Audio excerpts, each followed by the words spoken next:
आज से लगभग लाखों वर्ष पहले सत्य युग में, जब रंभ नाम के असुर की जलती हुई चिता में उसकी पत्नी महिषी कूद पड़ी और खुद की आहुति दे दी, तब उस जलती हुई चिता में से महिषासुर के अलावा रक्तबीज भी बाहर निकला, जो कि स्वयं रंभ था। और पिछले जन्म में अग्निदेव के घोर तप के कारण ही वह इस बार पूर्ण जन्म लेकर रक्तबीज के रूप में वापस लौटा था। रक्तबीज बेहद चतुर होने के साथ साथ अत्यंत बलशाली भी था, फिर भी वह अपने बल से संतुष्ट ना था और इसीलिए वह अमर होने की कामना लिए जंगल की ओर चल पड़ा और फिर ब्रह्मदेव की तपस्या में लीन हो गया। तपस्या करते करते सैकड़ों वर्ष बीत गए, पर ब्रह्मदेव अब तक प्रकट ना हुए। लेकिन रक्तबीज अपने तपस्या से तस से मस ना हुआ। वह निरंतर ब्रह्मदेव को प्रसन्न करने के लिए अपने तपस्या में डूबा रहा और आखिर में ब्रह्मदेव को रक्तबीज के सम्मुख प्रकट होना ही पड़ा, जिसके बाद ब्रह्मदेव ने रक्तबीज को उसके गहरे तप से जगाकर अपना वरदान मांगने को कहा। फिर रक्तबीज ने ब्रह्मदेव को अपना अभिवादन देते हुए उनसे सीधा अमर होने का वरदान मांग लिया, जिसके बाद ब्रह्मदेव भी सोच में पड़ गए। काफी सोच विचार करने के बाद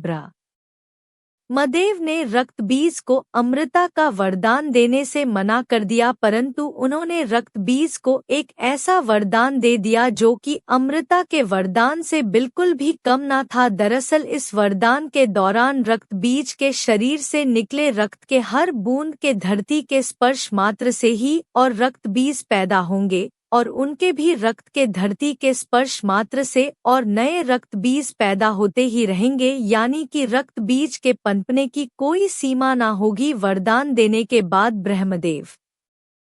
अंतर्धान हो गए, जिसके बाद रक्तबीज ठाके लगाते हुए सीधा पाताल लोक के महिषी शासित क्षेत्र पहुंच गया। दरअसल पिछले जन्म में जब वह रंभ था तो उसे महिषी असुरों ने मिलकर समाप्त कर दिया था और अब का बदला वह महिषी वंश से लेने के लिए वापस आकर उनके समक्ष खड़ा हो चुका था। और फिर रक्तबीज ने महिषी राज्य के अंदर मार काट मचाकर रख दी। उसने अकेले ही महिषियों के राजा समेत समस्त प्रमुख महिषी योद्धाओं को समाप्त कर दिया। फिर बाकी बचे और डरे हुए महिषी असुरों का स्वयं राजा बन बैठा और यह बात पूरे पाताल लोक में फैल गई, जिससे कि पाताल लोक के समस्त बड़े से बड़े असुर भी रक्तबीज के नाम मात्र से ही घबराने लगे।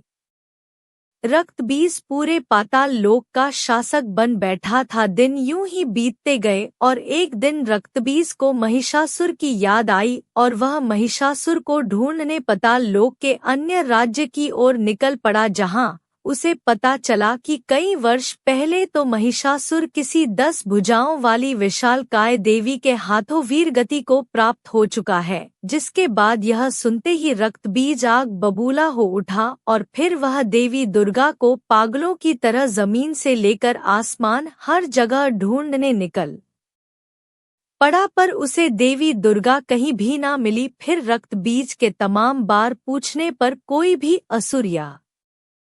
नहीं बता पाया कि वह 10 भुजाओं वाली विशालकाय देवी अचानक कहाँ से आई थी, जिसके बाद रक्तबीज एक गहरे चिंतन में पड़ गया। फिर उसने सोचा कि हो ना हो उस 10 भुजाओं वाली विशाल देवी के बारे में यह देवताओं की पूजा पाठ करने वाले साधु संतों को अवश्य ही कुछ ना कुछ पता होगा। फिर उसने अपने तमाम असुर सैनिकों को देवी दुर्गा का पता लगाने के लिए साधुओं के पास भेज दिया, जिसके बाद रक्तबीज के असुर सैनिकों ने बड़े ही क्रूर तरीके से साधुओं से उस विशालकाय 10 भुजाओं वाली देवी के बारे में पूछने लगे, पर किसी भी साधु संत के पास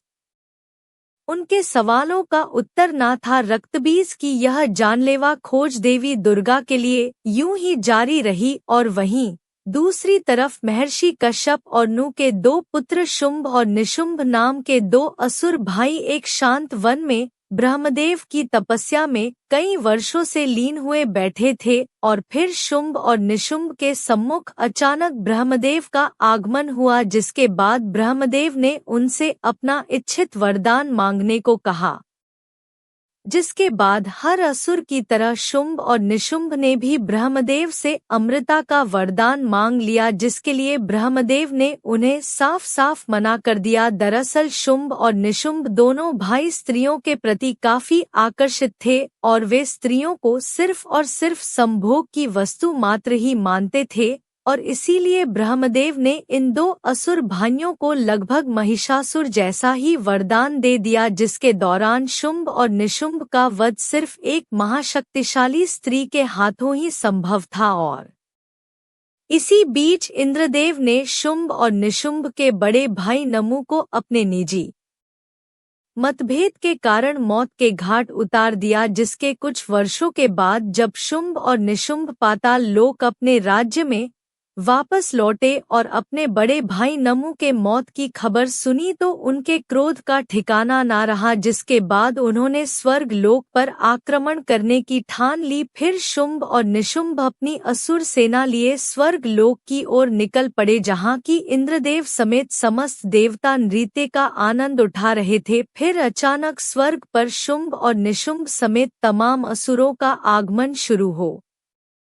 गया, जिसके बाद देवता असुरों की इतनी बड़ी सेना को देख अचंभे में पड़ गए और देवता भी युद्ध के लिए असुरों के समक्ष डटकर खड़े हो गए। पर इससे पहले कि युद्ध का बिगुल बजता निशुंभ ने अपना नियंत्रण खो दिया और अकेले ही इंद्रदेव के ऊपर टूट पड़ा, जिसके बाद इंद्रदेव और निशुंभ के बीच एक घमासान युद्ध प्रारंभ हो गया। दोनों एक दूसरे को बराबरी का टक्कर दे रहे थे, साथ ही देवताओं और शुंभ समेत असुरों की सेना अपने प्रतिद्वंदी के जीतने का इंतजार कर रहे थे। काफी समय तक शक्ति युद्ध और मल युद्ध चलते रहने के बाद इंद्रदेव ने आखिरकार निशुंभ को वहीं धूल चटा दी, जिसके बाद शुंभ और निशुंभ समेत पूरी असुर सेना का आत्मविश्वास युद्ध से पहले ही डगमगा गया और वहीं इंद्रदेव के जीतने के बाद देवताओं का आत्मविश्वास ठहाके लगाने लगा था। फिर युद्ध का बिगुल बजा और देवताओं के साथ असुरों का युद्ध प्रारंभ हो गया। इस युद्ध में देवताओं ने खुलकर अपने शक्तियों को शुंभ और निशुंभ समेत पूरे आसुरी सेना पर बरसाना शुरू कर दिया, जिसमें आसुरी सेना पूरी तरह घायल होने लगी, जिसके बाद शुंभ और निशुंभ ने भी अपने वरदानी ताकतों का इस्तेमाल करना शुरू कर दिया, जिसका देवताओं पर कुछ खास असर न हुआ। यहाँ तक कि देवता असुरों के साथ उपहास करते हुए युद्ध करने लगे थे। शुंभ और निशुंभ समेत पूरी आसुरी सेना देवताओं के समक्ष लाचार नजर आ रही थी। देवता यूं ही ठहाके लगाते रहे और असुर युद्ध को पूरी तरह से हारने की कगार पर आ चुके थे कि अचानक हारे हुए असुरों के पीछे से एक और जोरदार ठाके लगाने की आवाज आने लगी, जिस पर सभी देवता मौन हो गए और कुछ देर के लिए सोच में पड़ गए। जिसके बाद आगमन हुआ रक्तबीज का, जो कि ठहाके लगाता हुआ हारे हुए तमाम असुरों के अंदर एक उम्मीद जगाता हुआ आगे बढ़ता चला आया और देवताओं के समक्ष आखड़ा हुआ। उसके मात्र ठहाके लगाने से ही पूरा इंद्रासन कांपने लगा था। साथ ही उसे देख इंद्रदेव समेत सभी देवता भी थड़क कांपने लगे थे। दरअसल रक्त बीज उस समय स्वर्ग लोक पिछले जन्म में इंद्रदेव के हाथों मारे गए अपने भाई क्रंग का बदला लेने आया था। फिर इंद्रदेव ने कुबेर को एक संकट संकेत भेजा, जिसके कुछ क्षण के अंदर ही कुबेर अपने तमाम यक्ष के साथ स्वर्ग लोक में प्रकट हुए और फिर सभी देवताओं ने मिलकर रक्तबीज और शुंभ निशुंभ समेत सभी असुरों पर अपनी पूरी क्षमता के साथ टूट पड़े, जिसके बाद एक भयंकर युद्ध प्रारंभ हो गया। इस युद्ध में देवता और असुर दोनों ही बराबर उत्साह के साथ युद्ध कर रहे थे। यहाँ शुंभ और निशुंभ ने तो देवताओं को इस बार कांटे की टक्कर दे ही रहे थे और वहीं रक्तबीज अकेले ही बड़ी तेजी से पूरे यक्ष का नामो निशान मिटाए जा रहा था। युद्ध यूं ही कुछ समय तक चलता रहा, पर कुछ समय के बाद देवताओं के सभी यक्ष सेना समाप्त हो चुके थे और अब इस युद्ध में असुरों का पलर पूरी तरह से भारी हो चुका था, जिसके बाद रक्तबीज समेत शुंभ और निशुंभ एक साथ मिलकर सभी देवताओं के ऊपर टूट पड़े, जिनके भय से इंद्रदेव और कुबेर समेत सभी देवता स्वर्ग से अंतर्धान हो गए। जिसके बाद शुंभ और निशुंभ रक्त बीज के दम पर स्वर्ग लोक को पूरी तरह से जीत चुके थे और वे रक्त बीज से काफी प्रभावित भी हुए, जिसके बाद शुंभ और निशुंभ ने रक्त बीज के समक्ष अपना सेनापति बनने का प्रस्ताव रखा और साथ ही उसके हर कार्य में बराबरी का सहयोग देने का वादा भी किया, जिसके बाद रक्त बीज ने उनके इस प्रस्ताव को स्वीकार कर लिया। साथ ही शुंभ और निशुंभ ने अपने दो बेहद शक्तिशाली और प्रमुख दो असुर भाइयों उंड और मुंड को देवताओं की खोज में उनके पीछे लगा दिया और यहाँ देवता पूरे ब्रह्मांड की नजरों से छिपाते हुए पृथ्वी में स्थित कैलाश पहुंच गए और महादेव के समक्ष त्राहिमाम की गुहार लगाने लगे। पर उस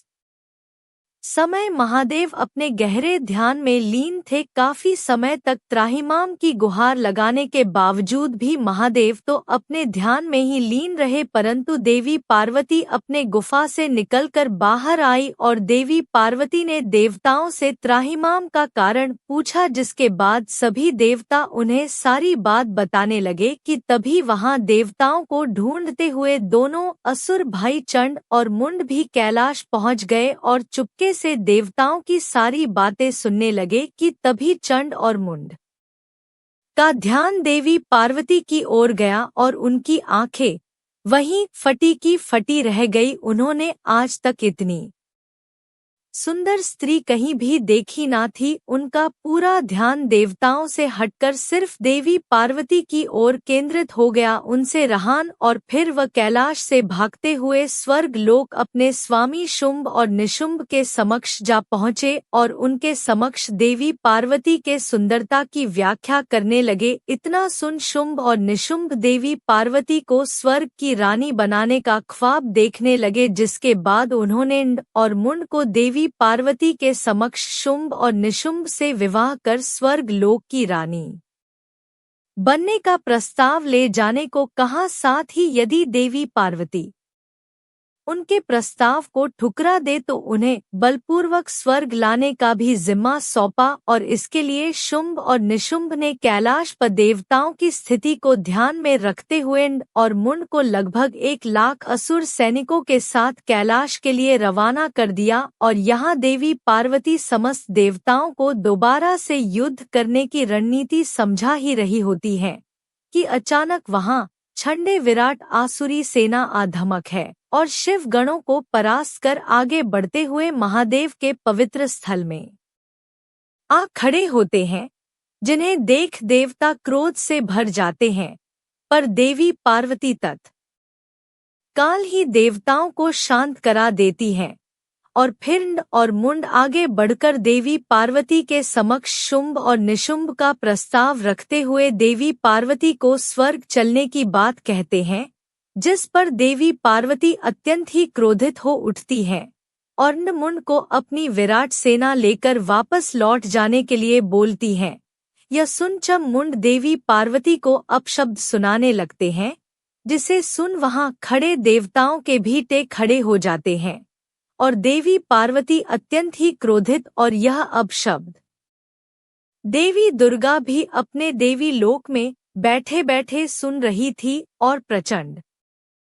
रूप से क्रोधित हो रही थी और मुंड देवी पार्वती को सीधे तरीके से न चलने पर केश पकड़कर घसीट कर ले जाने की बात कहने लगे, जिसके बाद देवी दुर्गा से अपने अवतार देवी पार्वती का यह अपमान सहन नहीं हुआ और फिर देवी दुर्गा ने कैलाश पर ध्यान में बैठे महादेव को एक दिव्य संकेत भेजा और दूसरा दिव्य संकेत देवी पार्वती को भेजा, जिसके द्वारा देवी दुर्गा ने देवी पार्वती के एक अंश को महादेव के गले में प्रवेश कराया, जो कि महादेव के गले में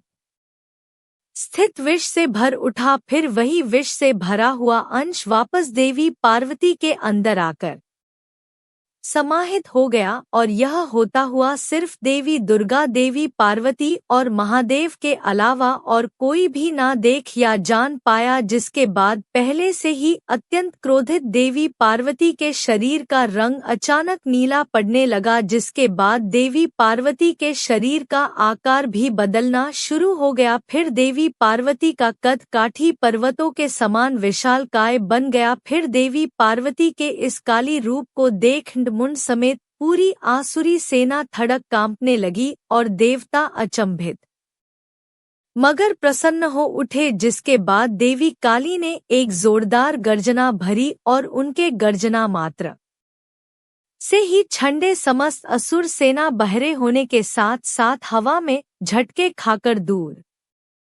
जा गिरे। फिर देवी काली ने अपने दोनों हाथों में दिव्य तलवार प्रकट कर लाखों असुरों के ऊपर टूट पड़ी। देवी काली अपने दोनों तलवारों से तमाम असुरों का विनाश करने लगी। उस समय पूरे कैलाश समेत आसपास के तमाम पहाड़ी क्षेत्र देवी काली के गर्जना और पैरों के जमीन में रखने मात्र से ही थर्रा उठा था, जिसके बाद आखिर में मुंड और मुंड दोनों ही देवी काली के आगे गिड़गिड़ा नहीं लगे, पर प्रचंड क्रोधित देवी काली ने अपने तलवार के एक ही वार से मुंड और मुंड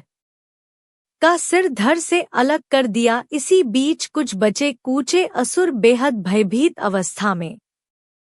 कैलाश से अपनी जान बचाकर भागते हुए स्वर्ग शुंभ और निशुंभ के पास चले आए और उन्हें सारी बात बताने लगे, जिसके बाद शुंभ और निशुंभ आश्चर्य में पड़ गए। फिर उन्होंने देवी पार्वती के सम्मुख खुद ही जाने की सोच ली, पर तब उन्हें ब्रह्मदेव का वह दिया हुआ वरदान याद आया, जिसमें उन्होंने शुंभ और शुंभ को सिर्फ एक परम शक्तिशाली स्त्री के हाथों ही वध होने का वरदान दिया था। और देवी पार्वती के इस भयंकर और विकराल रूप की व्याख्या सुनकर उन्होंने खुद को वहीं रोक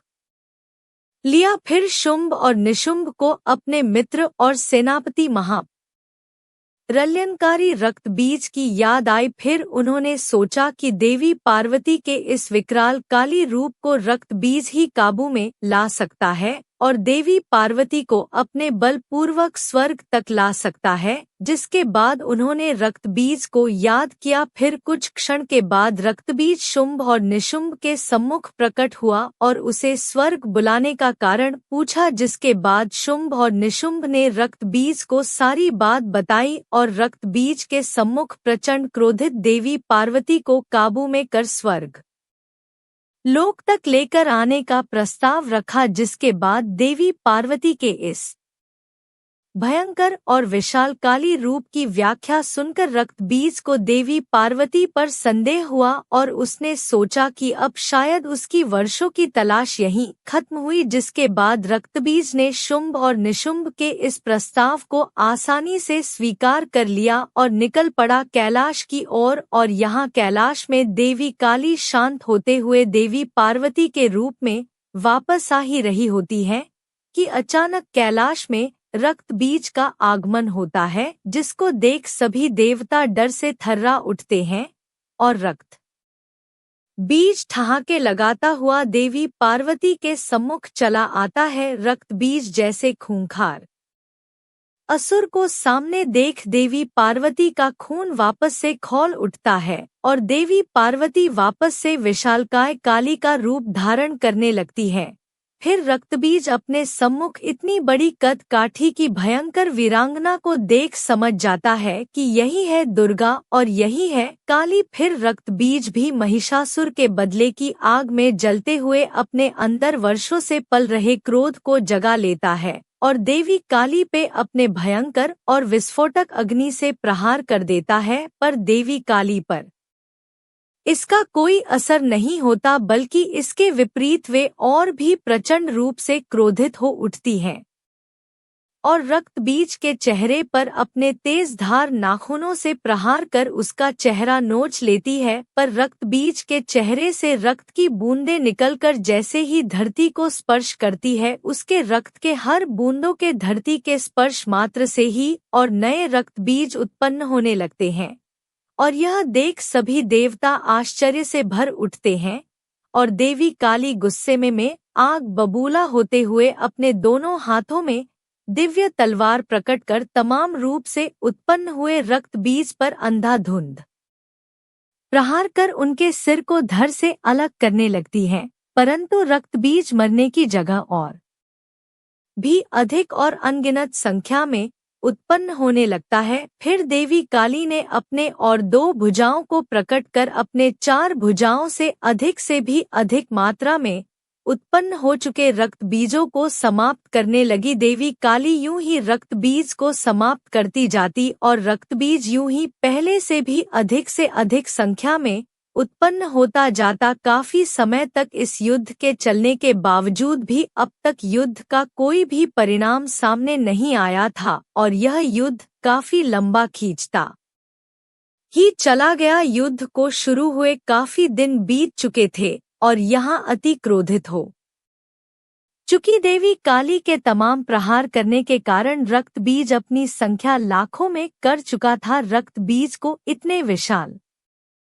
संख्या में देख इंद्रदेव समेत सभी देवताओं ने हिम्मत कर आगे बढ़कर देवी काली की सहायता करने की ठान ली। पर जैसे ही देवताओं ने युद्ध के लिए अपना कदम आगे बढ़ाया, देवी काली ने पलटकर सभी देवताओं को इस युद्ध में हस्तक्षेप न करने की चेतावनी दे डाली। इतना सुनते ही सभी देवता देवी काली के डर से सहम गए और सिर्फ इस युद्ध का भयंकर मंजर ही देखते रहे। और यहाँ लाखों रक्त बीज अपने हाथों में तलवार प्रकट कर देवी काली को चारों ओर से घेरने लगे कि तभी देवी काली को देवी दुर्गा का संकेत मिला, जिसमें देवी दुर्गा ने देवी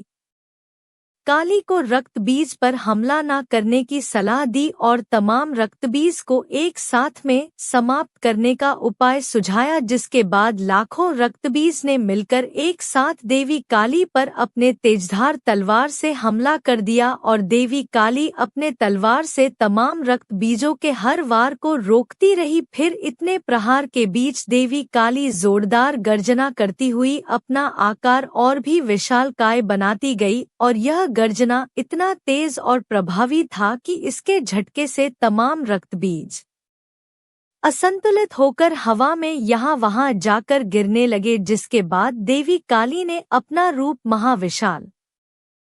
काय और महाप्रलयनकारी बना लिया। फिर उन्होंने अपने शक्तियों को एकत्र कर सिर्फ और सिर्फ तमाम रक्त बीजों को ही जोरदार सांसें भरते हुए अपने मुंह के अंदर खींचने लगी और तमाम रक्त बीजों को कच्चा चबाने लगी। उन्हें कच्चा चबाते हुए उनके रक्त को घूंट घूंट पीने लगी और काफी समय तक देवी काली लगातार ऐसा ही करती गई। जिसके बाद धरती में मौजूद तमाम रक्त बीज अब पूरी तरह से देवी काली द्वारा खत्म हो चुके थे। जिसके बाद तमाम देवी देवता समेत गंधर्व और यक्ष बेहद प्रसन्न हुए और देवी काली पर फूलों की बारिश करने लगे। परंतु यहाँ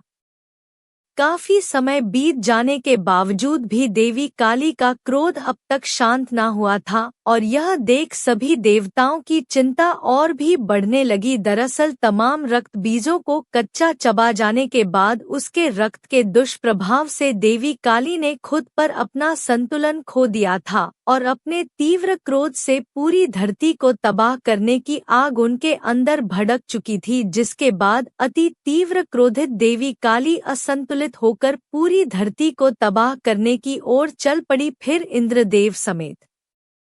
तमाम देवता यह देख चिंता में डूब गए। फिर उन्होंने श्री विष्णु को याद किया, जिसके बाद